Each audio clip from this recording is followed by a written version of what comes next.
Dixon technology share में पिछले कुछ दिनों में काफ़ी गिरावट देखने के लिए मिली है। तो क्या यहाँ पर बन सकता है? न्यूज़ इसको लेकर अगर आप देखने के लिए जाते हैं तो इतना कुछ ख़ास निकल कर नहीं आया है, ना ही रिज़ल्ट का कोई न्यूज़ है, ना ही लॉस होने का कोई न्यूज़ है। फिर ये गिरावट क्यों हो रही है? सबसे पहले अगर हम टेक्निकल पर बात करें इसके, क्योंकि न्यूज़ मैंने भी जाके सर्च किया लेकिन ऐसा कुछ ख़ास न्यूज़ यहाँ पे नहीं दिखाई देता है। आप किसी भी रीज़न को ऐसा नहीं बोल सकते हैं कि इस रीज़न से फ़ॉल हुआ होगा। तो क्या यहाँ पर टेक्निकल देखने के लिए मिल रहा है अगर हम इसकी डिटेल में बात करें, तो अगर आप देखोगे इसमें हमेशा ऐसा ही रहा है प्रीवियस कुछ दिनों में कि जब भी सेलिंग आया है तो बहुत क्विक सेलिंग आया है। जैसे अगर आप यहाँ पर देखें, इस पॉइंट पर देखें, यहाँ पर देख सकते हो, जब भी सेलिंग होता है तो 5-7% का बहुत तेज़ सेलिंग देखने के लिए मिलता है।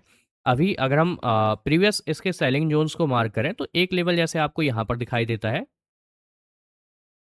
जो कि करीब 17,000 के आसपास के लेवल्स हैं। फिर दूसरा आपको एक यहाँ पर दिखाई देता है, जो कि करीब 18,500 के आसपास का लेवल है। और फिर तीसरा सेलिंग ज़ोन जो है, वो आपको यहाँ पर दिखाई देता है, जो कि करीब आपको 19,000 के आसपास दिखाई देगा। अभी आप एक चीज़ समझें कि जहाँ से सेलिंग आया है, वो एग्ज़ैक्टली वही पॉइंट है, जहाँ से पहले एक बार सेलिंग आया था, जो कि आपका अगर हम एग्ज़ैक्टली डेट देख लें इसका, तो ईज़ी होगा समझने में। 6 जनवरी का डेट था जो हाई लगाया था यहाँ पे, और जो एग्जैक्टली गिरा था वो 8 जनवरी के दिन गिरा था, ठीक है? कोई न्यूज़ आया होगा शायद। तो क्योंकि यहाँ पर एक बार सेलिंग आया था ऑलरेडी बहुत बड़ा, तो वही रीज़न है कि यहाँ पर आपको फिर दोबारा सेम रिएक्शन देखने के लिए मिल रहा है। क्या होता है जब किसी एक लेवल से प्राइस में बहुत ज़्यादा डिमांड या सप्लाई क्रिएट हुआ है पहले के टाइम में, तो वही लेवल जब आप वापस आते हैं तो वहाँ पर सेम रिएक्शन आपको देखने के लिए मिलता है। लेकिन ज़रूरी नहीं है कि जितना सेलिंग पहले हुआ था उतना ही सेलिंग आपको वापस देखने के लिए मिले। ये ज़रूरी नहीं होता, लेकिन रिएक्शन कहीं न कहीं सेम आपको देखने के लिए मिल जाता है। तो वही चीज़ यहाँ पर हो रहा है। अब बात आती है सपोर्ट का कि सपोर्ट हमें इम्पोर्टेंट कहाँ देखने के लिए मिलते हैं। तो सबसे पहले अगर हम पहले सपोर्ट की बात करें तो वो आपको यहाँ पर दिखाई देगा, जो हमने पहले बनाया हुआ है प्रीवियस। मेन सपोर्ट आपने जो लिया था वो आपको इस पॉइंट पर देखने के लिए मिलेगा। और करंट सपोर्ट जो है वो हम ब्रेक डाउन कर चुके हैं, क्योंकि रेजिस्टेंस हमने ब्रेकआउट किया था। इसके बाद जो अभी के टाइम में सपोर्ट दिखता है वो आपको यहाँ पर दिखाई देगा। लेवल्स की अगर हम बात कर लें तीनों, तो जो पहला लेवल मैंने यहाँ पर ऊपर मार्क किया, इसका जो रेंज है वो करीब आपको यहाँ पर ब्लू लाइन से दिखाई देगा।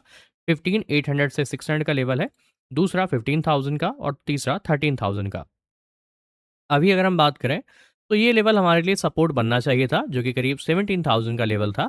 लेकिन इसको हमने डायरेक्टली ब्रेक डाउन कर दिया है, क्योंकि इसका हमने ब्रेकआउट किया था, तो ये लेवल हमारे लिए रेजिस्टेंस से सपोर्ट बनना चाहिए था। लेकिन यहाँ पर सपोर्ट का एक्टिविटी नहीं दिखा है।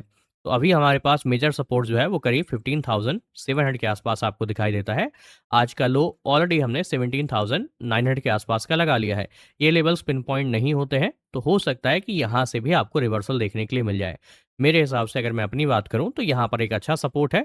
लेकिन अगर किसी भी रीज़न से इसका आप ब्रेक डाउन करते हैं तो फिर मामला थोड़ा सा ज़्यादा गंभीर आपको देखने के लिए मिल सकता है। तो अभी के लिए अगर हमें एसएल देखना है कहीं पर, तो वो ये रेंज हो सकता है हमारे लिए। लेकिन बाकी इसके अलावा कोई ऐसा मेजर रीज़न फिलहाल नहीं दिखाई देता है जहाँ से इसका फॉल और आगे के लिए कंटिन्यू आपको दिखे। क्या बाय करना चाहिए यहाँ पर, या क्या बाय करना सही हो सकता है?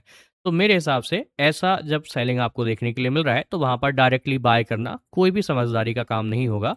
यहाँ पर जब सेलिंग आया तो बहुत टाइम के बाद ही रिवर्सल आपको देखने के लिए मिला था। तो जनरली ऐसे केस में या तो क्विक रिवर्सल आ जाता है तो कोई प्रॉब्लम नहीं है, लेकिन अगर रिवर्सल आता है तो वो आपको एक अच्छा अपॉर्चुनिटी देकर आता है। तो जब तक कि कन्फर्मेशन हमें नहीं दिखाई देता है, जब तक हम बिल्कुल 100% श्योर नहीं हो जाते हैं कि मार्केट रिवर्स करेगा ही या बाइंग आएगा ही, तब तक के लिए डायरेक्टली किसी भी तरीके से जंप नहीं करना चाहिए।